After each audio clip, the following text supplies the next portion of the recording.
दोस्तों, ये कहानी एक ऐसे लड़के की जिंदगी पर आधारित है जिसकी माँ नहीं थी। ममता की तलाश में वो इधर उधर भटकता फिरता था और फिर एक दिन उसे स्कूल की टीचर मिली जो उसे अपना बेटा समझती थी। लेकिन उस टीचर को माँ समझना उसे इतना भयानक पड़ा कि जिसे सुनकर भी रूह कांप उठती है। आपसे गुजारिश है कि कहानी को पूरा सुनिएगा। बहुत ही दर्दनाक कहानी है। मेरा बेटा था वो। हाँ, मैंने जन्म तो नहीं दिया, लेकिन उसको मैंने सगी माँ से बढ़कर प्यार दिया था। बात कुछ यूं है, दीपक की माँ का स्वर्गवास हो गया था। वो अभी 10 साल का था। माँ के जाने के बाद दीपक बहुत रोता था, क्योंकि वो खाना माँ के हाथ से ही खाता था, सोता माँ के पास था। जबकि 10 साल का हो चुका था। माँ के जाने के बाद वो जिद्दी सा हो गया था। अब उसकी देखभाल उसकी बड़ी बहन करती थी। दीपक अब सारा दिन अकेला बैठा रहता था। जब जी चाहता तो माँ की तस्वीर देखकर रोने लगता। बड़ी बहन कहने को तो बहन थी, लेकिन वो अजीब सी थी, कुछ कम दिमाग सी भी। वो दीपक को छोटी छोटी बात पर मारती थी। दीपक का दम घुटने लगा था इस घर में। 10 साल का दीपक मोहब्बत की तलाश में था। उसे माँ का साया मिल जाए। बाप ज्यादा ध्यान नहीं देता था दीपक पर। वक्त गुजरने लगा। वो स्कूल जाता था। स्कूल में उसे एक माँ मिल गई। माँ कोई और नहीं, उसकी स्कूल टीचर थी। टीचर का कोई बेटा न था, एक ही बेटी थी। पति डॉक्टर था, लेकिन जालिम इंसान था। बहुत टॉर्चर करता था। खैर, वो अलग जुल्म की दास्तान है। दीपक गंदे से कपड़े पहने स्कूल आया। बाल बिखरे हुए थे। टीचर जानती थी दीपक की माँ की मृत्यु हो चुकी है। टीचर ने दीपक को पास बुलाया। दीपक डरा सहमा सा, चेहरे पर चोट का निशान था। टीचर ने पूछा, क्या हुआ? दीपक आहिस्ता से बोला, वो मुझे मोहल्ले के एक लड़के ने मारा है। टीचर को वो पल याद आया जब एक बार किसी बच्चे ने दीपक को बहुत मारा था। तो उस समय दीपक की माँ दूसरे ही दिन स्कूल पहुंच गई थी और सबसे चिल्लाकर कहने लगी थी, खबरदार किसी ने मेरे बेटे को कुछ कहा तो। लेकिन आज चेहरे पर जख्म का निशान है, लेकिन कोई नहीं कह रहा कि मेरे बेटे को कोई ना मारे। टीचर ने पास बुलाया, अपने बैग से एक दुपट्टा निकाला और दीपक का चेहरा साफ किया। फिर प्यार से समझाने लगी, दीपक बेटा, तुम मुझे ममा कहकर बुलाया करो। तो दीपक चुप हो गया और नजरें झुका ली। मैंने उसका हाथ पकड़ा, उसे पानी के नल के पास ले गई। उसका मुंह हाथ धुलाया। वो बहुत प्यारा लग रहा था। स्कूल से छुट्टी हुई, वो अपने घर चला गया। लेकिन मैं नहीं जानती थी कि इसकी बहन उसे मारती है। दीपक ने खाना मांगा तो जवाब मिला, आज नहीं बनाया। जिद करने लगा, मुझे खाना दो। बहन ने 2 थप्पड़ मारे। रोता हुआ सो गया। दूसरे दिन स्कूल आया। मैं दूसरी क्लास में थी। दीपक मेरी क्लास के बाहर थोड़ा सा दूर खड़ा हुआ मुझे देख रहा था। मैंने इशारे से अपने पास बुलाया, उसके सर पर हाथ रखा, प्यार से पूछा, क्या हुआ है? पहली बार उसने मुझे ममा कहा। आहिस्ता से बोला, ममा, मेरे सर में दर्द हो रहा है। मैंने जब महसूस किया तो उसको बुखार था और बहुत तेज था। मैंने उसे अपनी कुर्सी पर बैठाया, जल्दी से क्लास खत्म की और उसको लेकर डॉक्टर के पास चली गई। दीपक को 103 बुखार था। मैं गुस्सा होने लगी। बहन को जब पता था इतना तेज बुखार है तो स्कूल भेजने की क्या जरूरत थी। मेडिसिन ली, उसके साथ उसके घर चली गई, क्योंकि हम एक ही कॉलोनी के थे। दीपक के घर पहुंची तो घर में दीपक के बड़े भाई भी मौजूद थे। मैंने उनको सारी बात बताई और समझाया कि दीपक का ख्याल रखा करे। इतना कहकर मैं घर लौटने लगी। दीपक मेरी तरफ हसरत भरी निगाहों से देखने लगा। जब मैं घर आ गई तो उसकी बहन सवाल करने लगी, तुम क्यों गए टीचर के साथ दवाई लेने? दीपक चुप रहा। 1 साल गुजर गया था। दीपक अब स्कूल आता तो सबसे पहले मुझे मिलता। वो अब 11 साल का हो गया था, लेकिन एक अजीब काम करता था। घर से पराठा ले आता था और मेरे हाथ से खाता था। स्कूल में 1-2 बार प्रिंसिपल ने मुझे मना भी किया कि स्कूल में सुबह सुबह तुम इसे लेकर बैठ जाती हो, ये गलत बात है। मेरा घर पास में ही था स्कूल से। फिर दीपक को मैंने कहा, तुम घर आ जाया करो। अब दीपक बैग लेकर मेरे घर आ जाता, मेरे हाथ से नाश्ता करता, फिर मेरे साथ ही स्कूल जाता।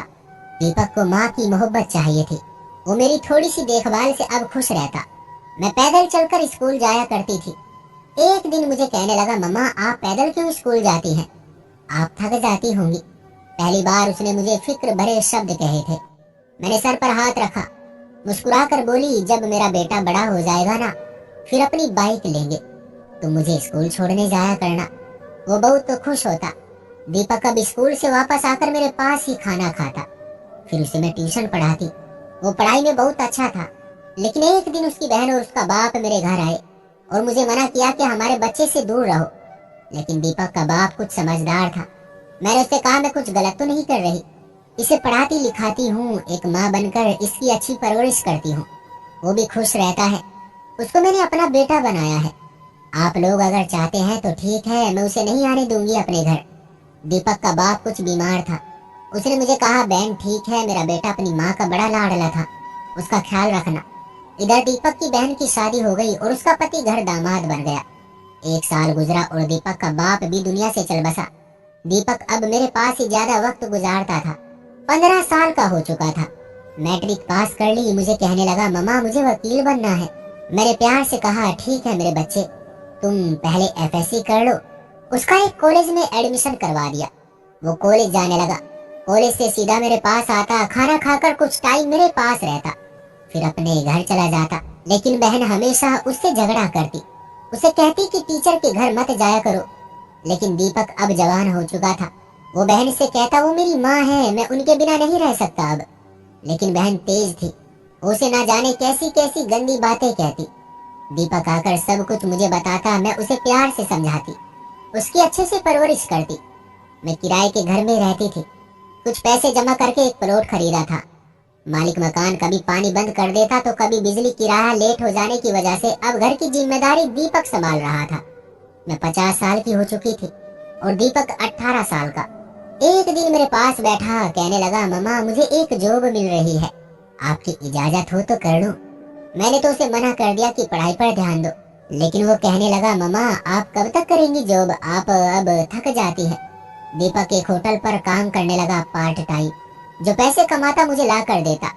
मैं उसे कहती, मेरे बच्चे तुम अपने पास रखा करो, लेकिन वो जिद करता, नहीं मम्मा। मैं उसके पैसे अलग से जमा करने लगी। एफएससी कंप्लीट हुई तो कहने लगा, वकालत में एडमिशन ले दे। मैं बहुत तो खुश थी, मेरा बेटा वकील बनने जा रहा था। मैं अब स्कूल से रिटायर हो गई थी। दीपक बहुत तो खुश था। मुझे कहने लगा, मम्मा आप बिल्कुल परेशान ना हुआ करें, अब हम अपना घर बना लेंगे। मुझे जो पेंशन मिली उससे अपना घर बनाया। 2 कमरे का सारा काम खुद दीपक ने किया। वो मुझे कुछ भी काम नहीं करने देता।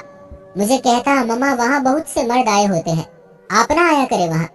मेरी बेटी, जिसे वो छोटी कहता था, बहन से भी बढ़कर चाहता था उसे। कहता था, छोटी मम्मा को कोई काम ना करने दिया करो। मैं बहुत खुश होती थी। भगवान ने मुझे बेटा दिया, लेकिन एक बात अभी भी बच्चों वाली थी उसकी। 18 साल का हो चुका था, लेकिन खाना मेरे हाथ से ही खाता था।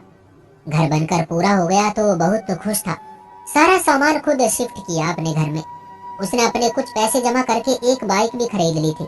बहुत खुश था। लेकिन एक दिन मेरे पास आया तो कुछ परेशान सा था। मैंने जब पूछा तो रोने लगा। मेरी बड़ी बहन ने घर जायदाद सब अपने और अपने पति के नाम करवा ली है और अब वो हमें घर में नहीं रखना चाहती। मैंने दीपक को प्यार से समझाया, परेशान ना हो। दीपक आदत का बहुत अच्छा था। हर कोई उसकी तारीफ करता, वो हर किसी से दोस्त की तरह बातें करता। हाँ, कभी कभी मैं उसे किसी बात पर डांट भी देती थी, फिर मुस्कुरा कर कहता, मम्मा गुस्सा आप पर बिल्कुल अच्छा नहीं लगता, फिर अपनी गलती की माफी भी मांगता। दीपक ने मुझे जिंदगी दी थी, मेरा बहुत ख्याल रखता। दीपक की बातें मेरे दिल को सुकून देती थी, मेरी ढाल बन गया था। छोटी बहन को कभी अकेले बाहर ना जाने देता। उसकी उम्र अब 19 साल हो चुकी थी। मैं बीमार रहने लगी, मेरा ब्लड प्रेशर हाई हो गया। दीपक मुझसे गुस्सा होने लगा। मम्मा कितनी बार कहा है कुछ ना सोचा करे, ऊपर वाला हमारे साथ है ना, आप क्यों परेशान होती हैं। जब मैं एक दिन बहुत बीमार हो गई तो मेरा सर अपनी गोद में रखकर सर दबा रहा था और डॉक्टर से कह रहा था, डॉक्टर साहब मेरी माँ को मुझसे अलग ना करना, मैं अपनी मम्मा के साथ जीना चाहता हूँ। मेरी बहुत तो फिक्र करता था और सच बताऊं तो उसका इतना एहसास देखकर ही मैं तंदुरुस्त हो जाती थी। फिर मुझे याद आया जब मेरा पति मुझ पर जुल्म करता था, मुझे बहुत मारता था क्योंकि उसे कोई और पसंद आ गई थी और मुझसे जान छुड़ाना चाहता था। फिर आखिर में मुझसे तलाक लेकर आजाद हो गया। मैं दीपक को समझाया करती थी, मेरे बच्चे मर्द की खूबसूरती क्या होती है जानते हो। तो दीपक चुप हो गया। मैंने उसे बताया, मर्द का हुस्न उसका व्यवहार है, मर्द की असलियत जाननी हो तो देखो कि उसका अपनी पत्नी के साथ क्या व्यवहार है। अगर वो अपनी पत्नी को गालियां देता, मारता पीटता है तो मर्द नहीं बेजमीर कुत्ते होते हैं ऐसे। और खूबसूरत मर्द खूबसूरत व्यवहार के मालिक होते हैं।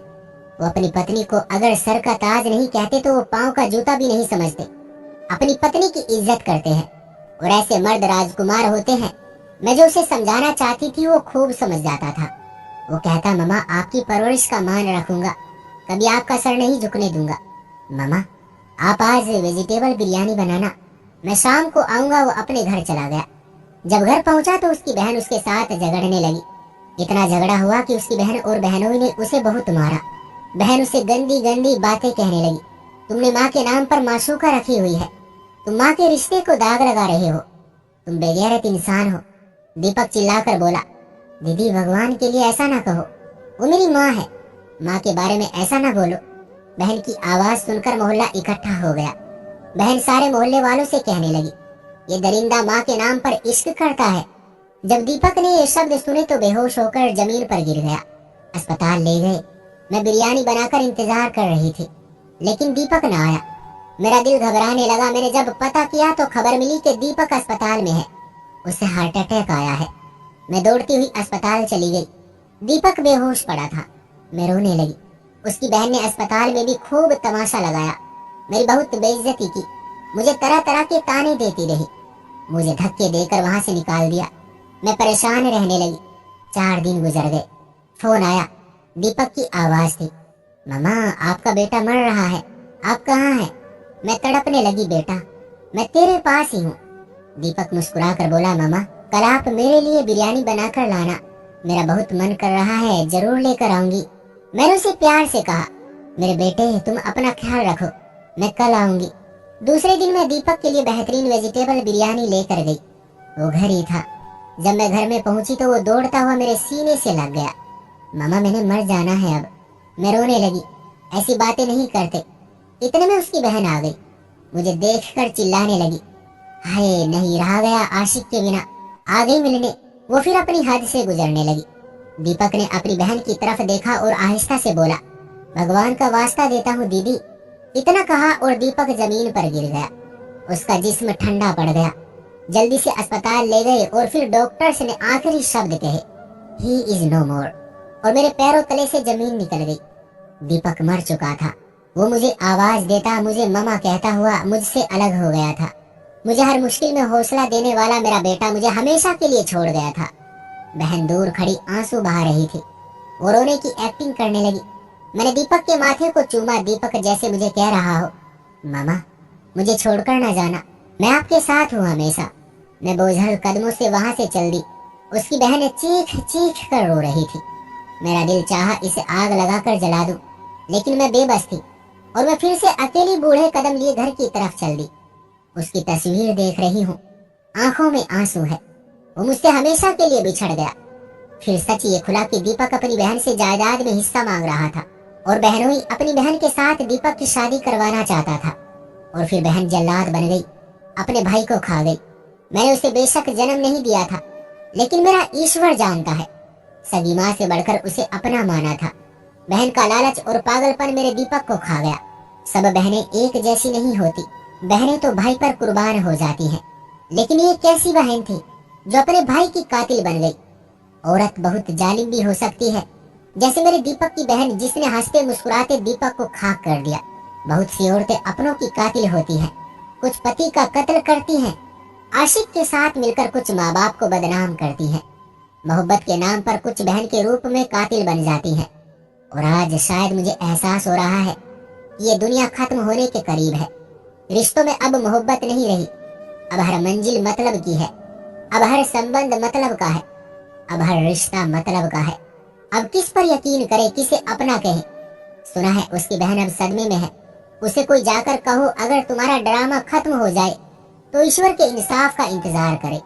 भगवान के लिए जीने दो एक दूसरे को, क्योंकि कुछ लोग दरिंदगी की हद पार कर देते हैं सिर्फ अपने मतलब की खातिर। आप सबसे गुजारिश है, मेरे बेटे दीपक के लिए प्रार्थना करना। मुझे यूं लगता है वो अभी आएगा और कहेगा, ममा ना रोए, मैं जिंदा हूँ। मैं लावारिस बेबस जिंदगी से हारी हुई लावारिस माँ। तो दोस्तों ये थी हमारी आज की कहानी। उम्मीद करते हैं कि आपको पसंद आई होगी। आपका क्या कहना है इस कहानी के बारे में, कमेंट करके हमें जरूर बताएं। वीडियो को लाइक करके चैनल को सब्सक्राइब कर लीजिए और साथ में घंटी को ऑल पर सेट कर लें ताकि आने वाली वीडियो आपको तुरंत मिले। मुझे दीजिए अगली वीडियो तक इजाजत। तब तक के लिए धन्यवाद।